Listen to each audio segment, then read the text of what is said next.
If you absolutely have to have a side piece, don't ever hook up with them outside, please. And it should definitely not be your employee.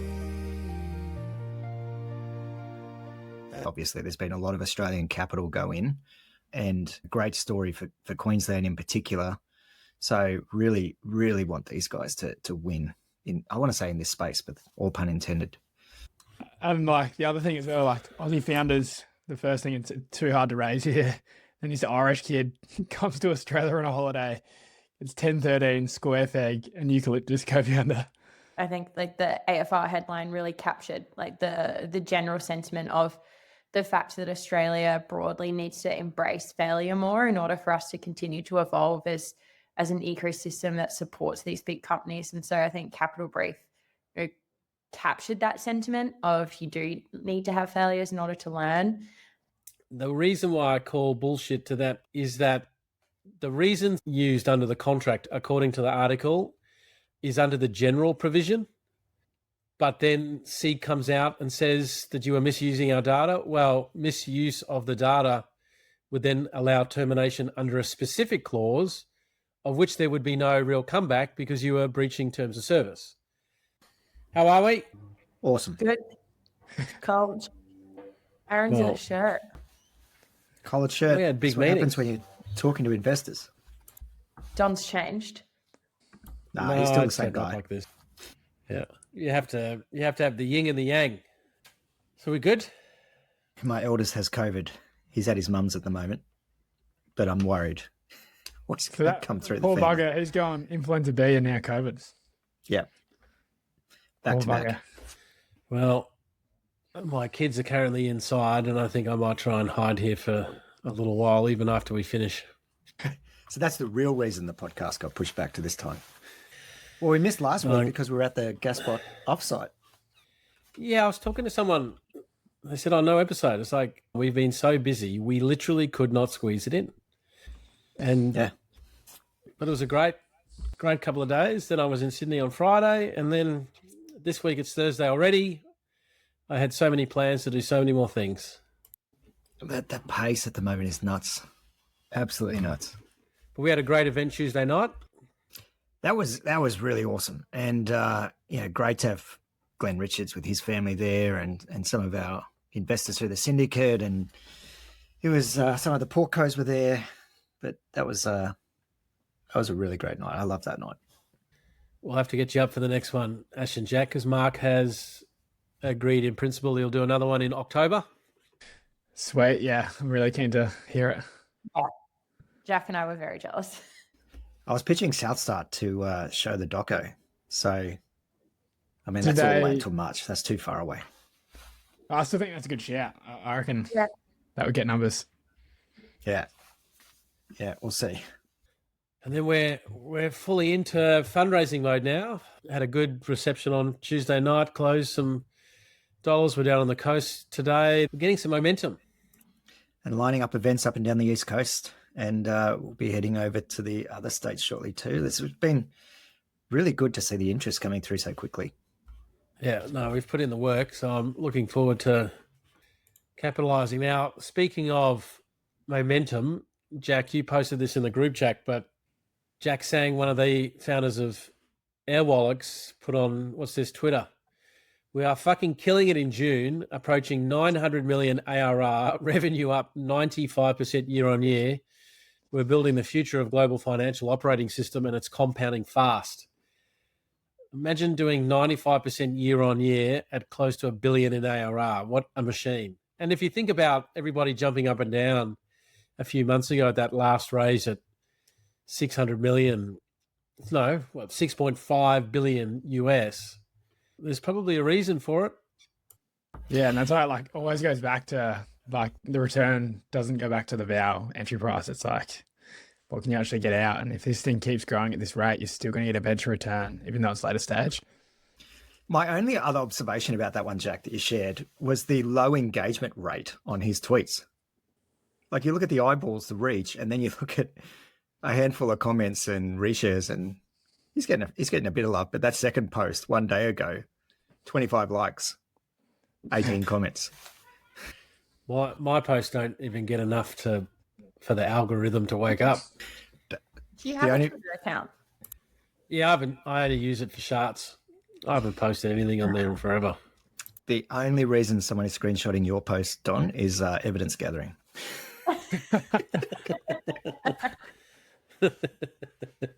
Well, they're certainly not gathering evidence of confidence, are they? No, but it'd make a good book one day. Well, another Aussie company doing well. Another Aussie company that launched, pardon the pun, is Gilmore Space. Was it yesterday? The 23-metre, 30-ton Eris spacecraft flew for about 14 seconds after takeoff, hovering sideways before falling to the ground and exploding. The commentator in the background is so Aussie. Just let me play this. Like he's even got the, oh no. Hold on. Okay, we're going. It's going. It's going.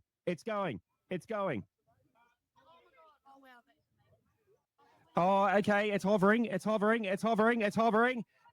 gone. It's gone. Oh, no. It didn't go. There wasn't sufficient thrust to actually keep it up. It slid straight off the pad. There wasn't sufficient thrust. That tells me that's the thrust. He was about to say it yeeted itself off the pad. Yeah. Well, the other day when you shared this and you said he sounds like the 12th man, it's Billy Birmingham. Like it is him reincarnated. That commentary, like that is sports commentator level commentary. Oh, no. But that can't have been Gilmore Space's person, can it? That's someone just recording it. That's not. Oh, sure. That's not how you'd run that, surely. I think it was interesting. So I thought Capital Brief did a really good job of their headline for it. Their headline was Launch and Learn. Bit of a play on words there. Of course, AFR couldn't help itself. The attempt entering space lasts less than 30 seconds. So a bit of different vibes. But before we started, Ash and Jack, you were saying that there was conversation yesterday about this and really Australia's difficulty in handling Failure. Yeah, it's I think like the AFR headline really captured like the general sentiment of the fact that Australia broadly needs to embrace failure more in order for us to continue to evolve as an ecosystem that supports these big companies. And so I think Capital Brief captured that sentiment of you do need to have failures in order to learn. So the conversations we were a part of were much more about like this is something we need to celebrate more and we need to accept as that's part of the startup journey. Yeah, I think we were talking about that yesterday as well. Like the failure here will be if they don't learn from this. So if there's not data taken away and insights for product improvement. But we've seen, I mean, how many of SpaceX's launches have failed, but yet the learnings they take from them. So yeah, I'm really keen to see these guys succeed. Obviously, there's been a lot of Australian capital go in and great story for Queensland in particular. So really, really want these guys to win in, I want to say in this space, but all pun intended. Now, one of the comments in one of the articles, I think I can't remember which one, but it said Gilmore Space, which designs and manufactures rockets to carry satellites into space, is now planning to raise at least 150 million from local and institutional investors and expects Wednesday's launch to lift its valuation from 600 million to about $1 billion. And I just Googled what SpaceX's last val was. That's 400 billion US, which is what? 700 billion Aussie. So there are some people online making comments about it failing and whatever else. But if Gilmore gets it right, even from this level, it's a big opportunity, similar to, I guess, the conversation we've had prior with Airwallex. Yeah, very true. It'll be interesting to see where the capital flows from. But a long way, but a lot of upside. So to Jack's point earlier, there's still the ability to have a VC return and some. I just think as well there's going to be some tailwinds where sovereign capability is going to become a thing. I think in terms of internet, I think in terms of space capability, in terms of AI, so many things. sovereign capability is going to become important, especially with America pulling back from being the global powerhouse. We can't rely on an orange Fruit Loop. We're going to have our own capability. I think it's also... No, sorry, not Fruit Loop, Oompa Loompa. My bad. I think I think the sovereign angle is also there, but I think there's also an ally angle to play as well, right? Like, as we are a strategic location. And so I think our ability as a country, not only to have that sovereign capability, but to be able to hold our own in the ally kind of marketplace is something that, we really have to be able to continue to elevate that part of, the space ecosystem as well. Yeah. Now, another company that we've spoken about a few times, and we've had the CEO, Ben, on our podcast before, is Employment Hero. Quite unprecedented, I think. They launched legal action against Seek because Seek turned off their access to the API. This article says Employment Heroes accused one of its investors, Seek, of anti-competitive conduct after the ASX-listed recruitment giant cut off the billion-dollar human resources startup's access to the hiring platform. Employment Hero has emerged as a competitor to Seek, offering its customers a hiring platform called Smart Match, which lets businesses search for workers among a pool of employees without having to pay any listing fees. So I guess Seek, looking at that and with the rate that Employment Hero is growing, probably sees a significant competitor there and has cut it off. I think one of the points to make is that Seek owns shares in Employment Hero through the venture capital arm known as the Seek Growth Fund. Now, that Seek Growth Fund actually operates independent of Seek, and that growth fund has investments in 16 companies across online education, labour hire, and HR, software as a service. So it's going to be interesting. What I thought was also interesting is that Seek then did its own hit back in the media, accusing Employment Hero of misusing their data. The reason why I call bullshit to that a little bit is that the reason Seek used under the contract, according to the article, is under the general provision. But then Seek comes out and says that you are misusing our data. Well, misuse of the data would then allow termination under a specific clause, of which there would be no real comeback because you are breaching terms of service. So that smells to me a bit damage control and a bit, the first casualty of war is the truth. But it's going to be interesting to watch out. They didn't oppose the injunction, so they allowed Employment Hero to stay on, but said that they would be keeping a close eye. Yeah, it's a good pickup about the that quote. The decision was made under a no cause clause. There was no issue of non-compliance, but then later, separately, it's like, bang, no misuse of data. Hadn't they also sold a stake out? Like they sold to KKR? Yeah. Yeah, they sold a chunk. This is what keeps this ecosystem interesting. And the problem is often the only people that win are the lawyers. And the therapists for picking up, all the trauma from the founders. Yeah, that's true. Well, we'll watch that. I think one of this week's big wins was UQ's vaccine victory.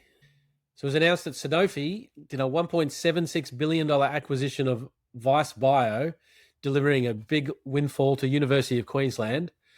And it has actually shone an interesting light on a promising model for commercializing Aussie research. The French pharmaceutical giant acquired Vice Bio for $1.15 billion US, which is 1.76 Aussie, with an additional 450 million still to come. The deal's significance extends beyond the patriotic pleasantries, Capital Brief said, as it highlights a less common path for commercializing cutting-edge Australian research. Elaine Stent from Main Sequence was quoted in this article saying it's not an unusual way of commercializing research, but it's not the common way which Australia research is translated. She goes on to say, I do like the model. It would be wonderful if more of it could be done here in Australia. One of the challenges Australia's always had is that our tech transfer offices, like they take 30% equity. They've got shitty terms in the shareholders agreement. It's often an absolute nightmare compared to like Stanford and places that take 2 to 5% and just sort of get out of the way. And so what Elaine is highlighting here is I think what happened was the tech was spun out and then the university invested into an entity afterwards that allowed that entity to go out and grow and do its thing without it having all of the basket case things that universities normally do to do the best they can to destroy opportunities for researchers. Yeah, I love this about the story. So there were some members from UniQuest and UQ at an event on Tuesday night, and they shared some details, which I think some of which is not public. So, but what I love about this, hopefully the other universities and the commercialization teams sitting in them see this as the upside opportunity for getting this model right. And I remember the report that Professor Josh Lerner did on the Australian ecosystem, particularly the Queensland ecosystem, back, what would it be now, almost 10 years ago. And it showed never seen an ecosystem with so much R and so little D. Like the Australian ability to be innovative and come up with new IP is phenomenal. We exceed in creating new IP, but we just suck at commercializing it. And I think Cyro's story around Wi-Fi is a classic example, how little we actually got for inventing Wi-Fi. But I think this is a fantastic outcome. The sentiment amongst the kind of team that are close to this is this will be absolutely transformational for UniQuest's future investment. And you'll see a lot of recycling of capital, which gives them the ability to back more things.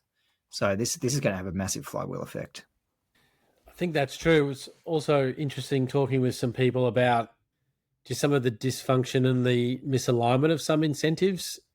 And they were sharing that some universities had wanted to get together to raise a fund, but then other parts of the universities, sounds like, kiboshed it because they didn't want competition against the donations that come to universities. And because the fear on the donation side is that they get such big chunks of donations, but if people had an opportunity to put money into a university fund to develop tech, would they go and put money into that and then not donate? And because the donation machine is so large, it created such a conflict. And it's just really interesting that behind the scenes is really where the real world plays out, and it all comes back to conflict of interest. Totally. Like, can you imagine all those donations going into a fund and the university essentially sits as an LP, and then the university benefits from a win like this with this funding coming through? Like, it is a no-brainer. And if you're really wanting people to back the university, what better way than backing the IP coming out of the university and the talent coming out of the university? So it's a model we see elsewhere. We're behind in it in Australia. But the other thing there, incentivized behaviors, is the fact that so many of the investment team members have no carry. There's no upside for them in this. Like, imagine the multiple if their team was now rewarded, and right now all of them would be receiving some sort of carry return, which then makes a whole new batch of angel investors. Like that flywheel effect could just be compounding right now. Yeah, absolutely. And as the US has demonstrated, and Israel, the more people that can share in these wins, the more the ecosystem starts to grow. Yep. Now, I saw a little article that popped up that SquarePeg, a big gorilla, has just backed its youngest ever founder with a $2.1 million raise. It says the AI-powered procurement platform Source has raised $1.4 million in a pre-seed round led by SquarePeg. Source co-founder, CEO Liam Fuller, is the youngest founder SquarePeg has backed to date, having turned 18 last month. The Irish-Australian team met SquarePeg's co-founder and partner Paul Bassett earlier this year. The funding round, which also attracted participation from Brisbane-based 1013, former Stripe CTO, and the Eucalyptus co-founder, is set to expand Source's engineering team and fund US-based pilots. I can't remember what it was, but it was a cold email. Where is it in this article? It was a cold email somewhere. while on holiday. Cold email while on holiday. And who says outbound is dead? True. And like the other thing is, well, like Aussie founders, the first thing, it's too hard to raise here. Then this Irish kid comes to Australia on a holiday. It's 1013, SquarePeg, and Eucalyptus co-founder. It's just, it's like no more complaining. But I think it's a combination of things, right? AI, procurement certainly has a bit of a hot space, and then a well-placed email that hits all of the notes at the right time and the demonstrated ability to execute. The article says when someone demonstrates this level of execute and strategic thinking at 17, the growth trajectory becomes incredibly compelling. It's not hard to be jealous of a 17-year-old. Imagine if you could go back and be 17, but with what you know today. Yes. I hate these. I would be so dangerous. Look how it's described. Combines technical sophistication with commercial instincts that are rare at any age. People with talent. Why did you laugh at my comment before, Jack? I want to know. Because I could just imagine you going back. I still think I they don't are. think you're indestructible. What? Yeah, but now I'd be thinking you're indestructible with at least some knowledge of some things. Dangerous. I can see that playing out. Ash, anything your end? Just another thread that Jack and I have been chatting about, and I was talking to Josh Garrett from East End Ventures about today as well, is I think this kid really demonstrates hustle. And I think they're quite often, particularly I think in the South Australian ecosystem, blame gets thrown around to government, universities, whoever it is, around the fact that they need to do more to help spur more innovation and to spur more entrepreneurs. And I think my firm belief is you can't teach entrepreneurship. You can teach skill sets that help you along that journey and help you through those decision-making processes. But I think hustle and grit and grind and ambition and adaptability, the elements that they've pulled out in that article as well really demonstrate that. Yeah, the other thing is that, especially in this day and age, I can't remember who it was, but at these larger funds, making sure that you've got the people inside the fund that can talk young person's language. Even though I know between me, sometimes I need a translator here, but hence why we have Jack and Ash to translate our words into wisdom, or like the things we don't say into wisdom, or like their wisdom into wisdom. Wow. Have you been drinking? Yeah. No, well, I've got a kombucha.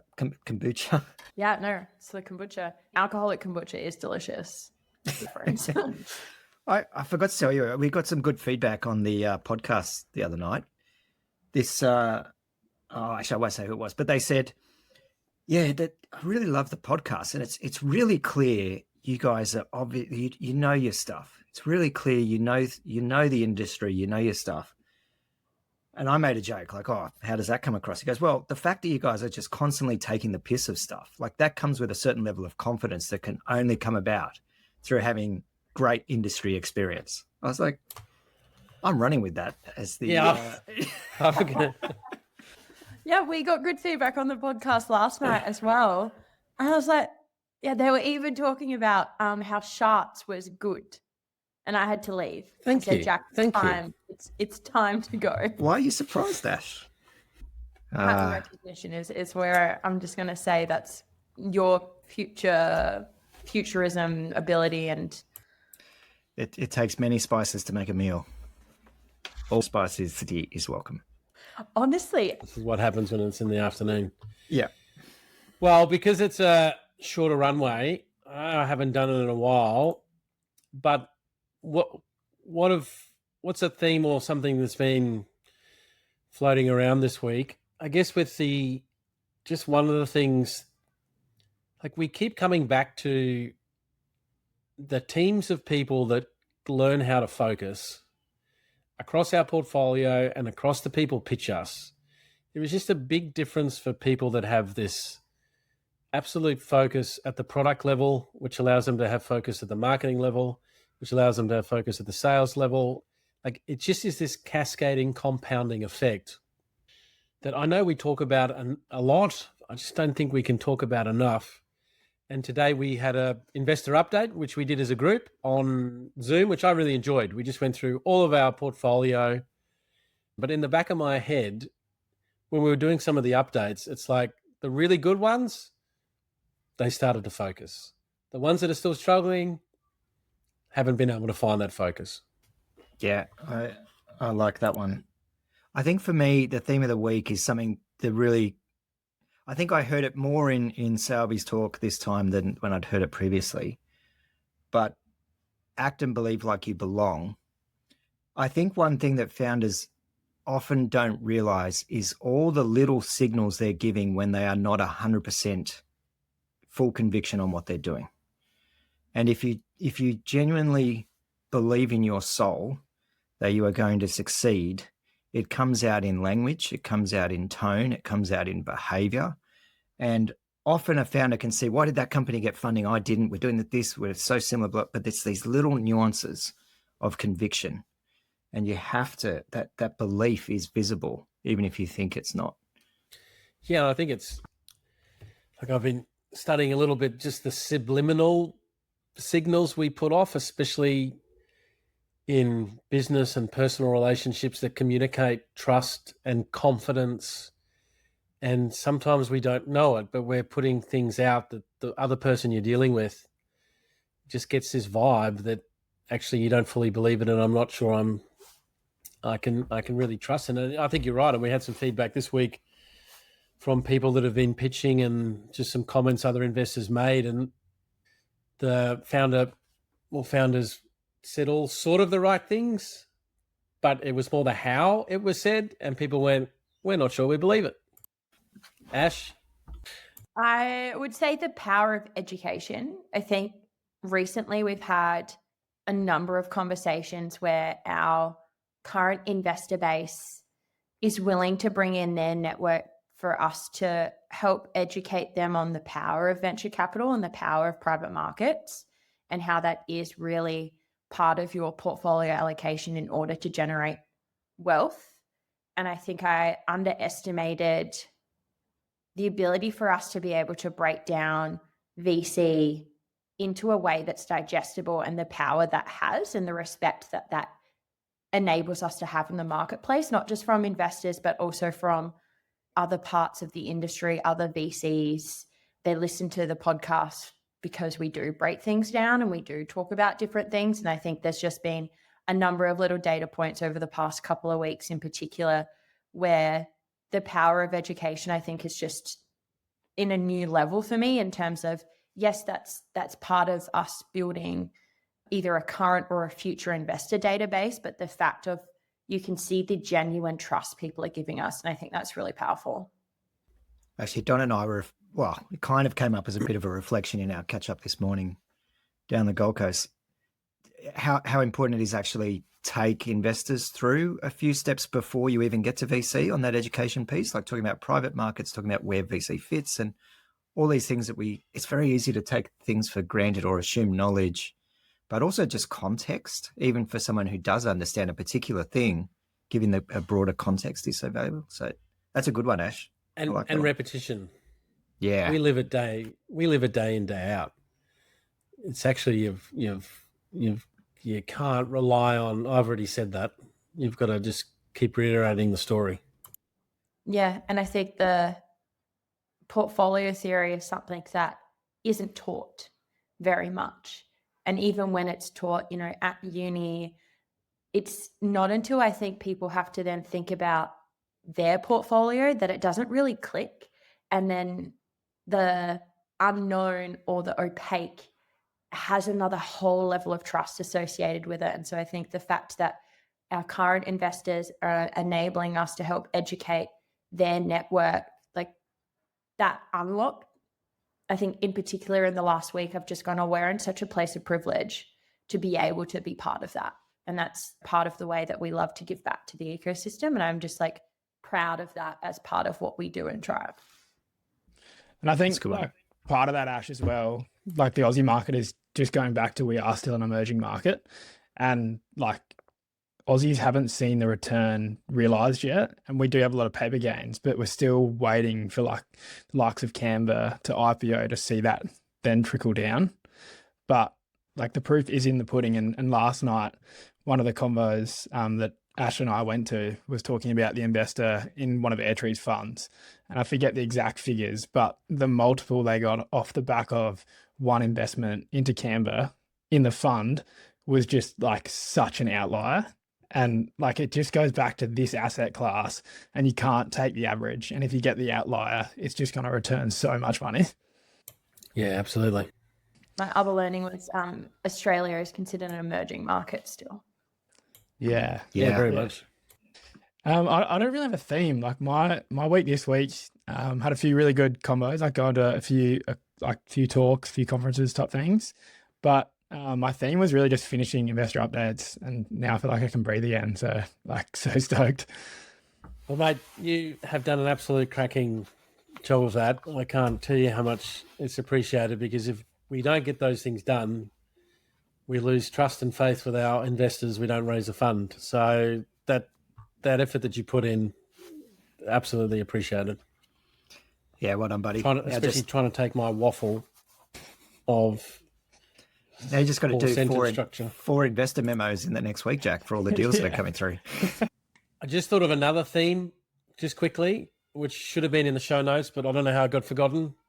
But when you're in a difficult position, don't forget to try and snatch victory from the jaws of defeat. And to me, that was Astronomer's response to the whole CEO thing by hiring Gwyneth Paltrow. That would have been very difficult internally. There would have been a lot of angst and a lot of whatever. But whoever the fucking genius was, the thought, let's get Gwyneth Paltrow to do a little advert and poke a bit of fun at ourselves, but also point out what Astronomer does, given nobody actually knew. Just amazing. And to what's the saying? Don't lose your head when everyone else around you is losing theirs. Like, unbelievable. Yeah, that was really well played. It's a really good video. If we all become reliant on AI, would AI be able to come up with that? I don't think so. I think this is where humans, with the right support and right culture, and what I really take my hat off is that a lone person in marketing didn't do that. Given the crisis that would have been going on in that place, the crisis comms people, the lawyers, the board, all the way through to the chair, they all would have had to have bought into that, and they all would have had to have signed off. And so it was actually sort of a culture that was able to make it happen. So I looked at that. I thought to myself, I wonder what opportunities that have been really negative or problematic that I've gotten too caught up in the negativity of it. And if I just come up a little bit, could have used it to my advantage a little bit better. Who would we hire for a crisis? Where my head went. What was it? What was it you're famous for saying in court, Don? It was like, oh, well, we don't have to go there. Let's just throw a picture, equivalent. Yes, on a court transcript, there is me saying the words, but there's a context to that. I was quoting something. It wasn't a prescriptive. I am looking forward to the day where we can write the book on the tribe journey and share the acronym of the name of one of our trusts that we had at one point. That's true. All right. Now that Ash has got a newfound love, passion, and acceptance all the positive feedback, let's do a quick Sharts section. I had some videos to put in, but this is up and to the right. What do we think this is? Whose hand is that? That's Phil from Gaspot's hand. Yeah. Just a proud investor moment. They've been through some, like all founders, some strong times, but this is their activations. And for those at home, it is up and to the right. It is a J-curve. And it's always a very proud moment when you see teams of people that have had some struggle to get there, and a factory burned down, but hasn't given up, has just kept at it. And growing and growing and growing. Well done, Phil. Yes. So this is the VIX. So we talk about the VIX quite a bit, but the red is what 2025 has been to date. And obviously we had the tariff tantrum. But then for listeners at home, they've then taken from 1990 to 2024, the average of the VIX. And on average, you have a seasonal increase, like a doubling of the VIX between now and October, November, before it drops off in December. They've even taken out and excluded 2008 and 2020. I assume because some people would say, oh, but hang on, Those were the two big things. Well, even when you take those out, it's still the same pattern. So it's quite impressive, the seasonality of that. So what this is suggesting between, on average, and as Jack pointed out from a venture return, you got to be careful taking the average. On average, we start to see a trending of volatility up, which is interesting because this chart, somebody named it "We're Going Streaking." That comes from a movie called Old School, Ash and Jack, one of the greatest movies of our generation that you probably haven't seen, with Will Ferrell. But we're actually, the NASDAQ is now 60 straight days closing above its 20-day moving average, which is the longest since early 1999.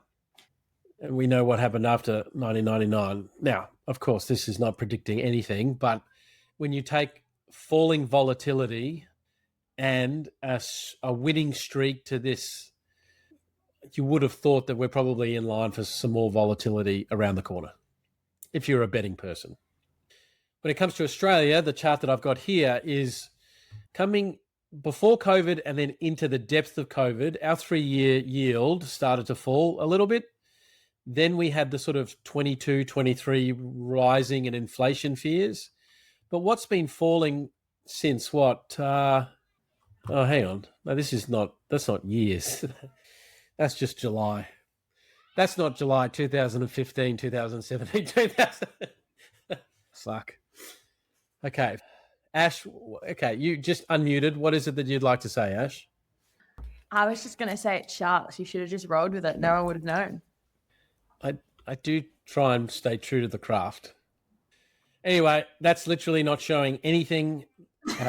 14 days does not make a trend. That is a rubbish piece of crap. I apologize.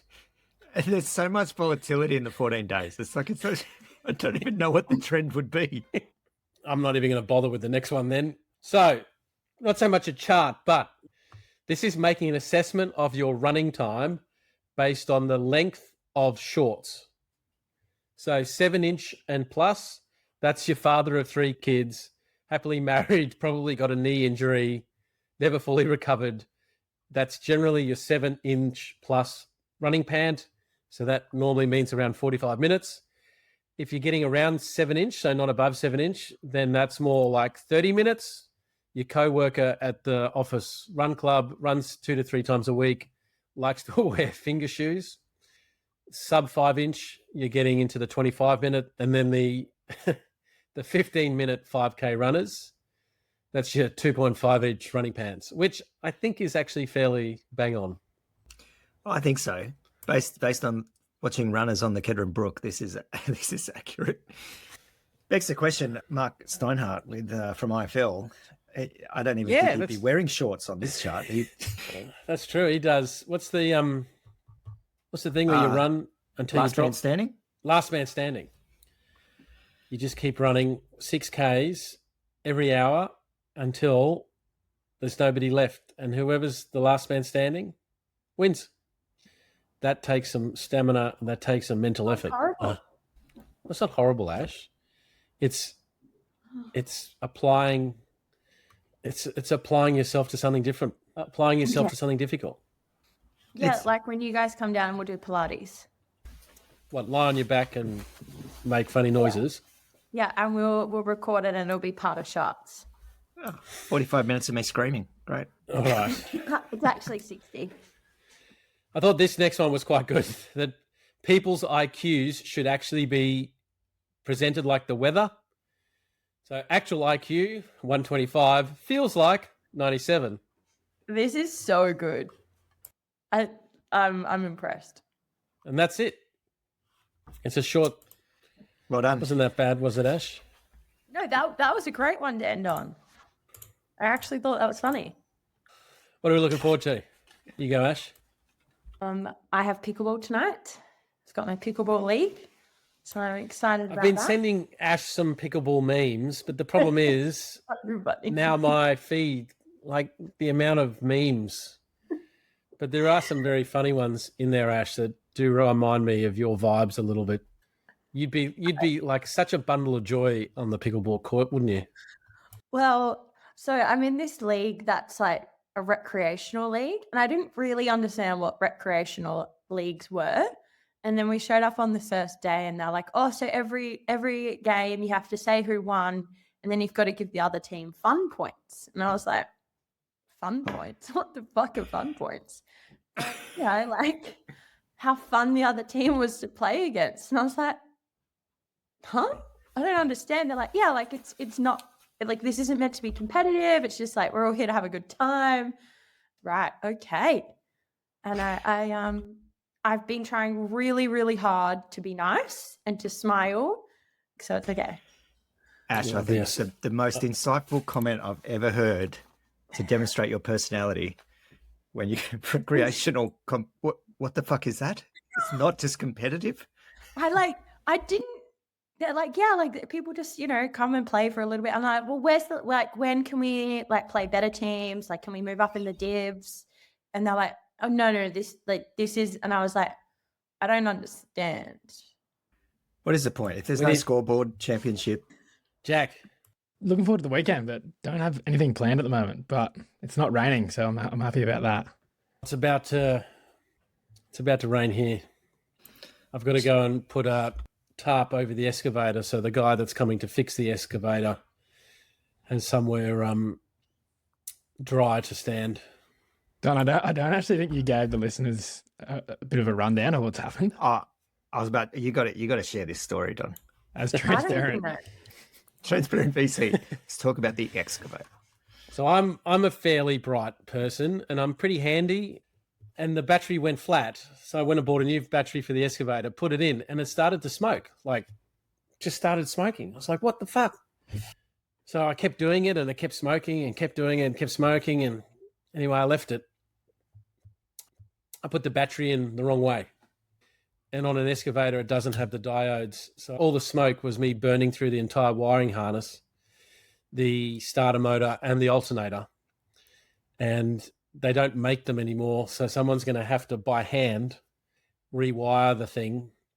But he then wouldn't do it because when he tipped the seat forward, and I wasn't here, rats have made their home underneath. I'll send you a picture in the group chat.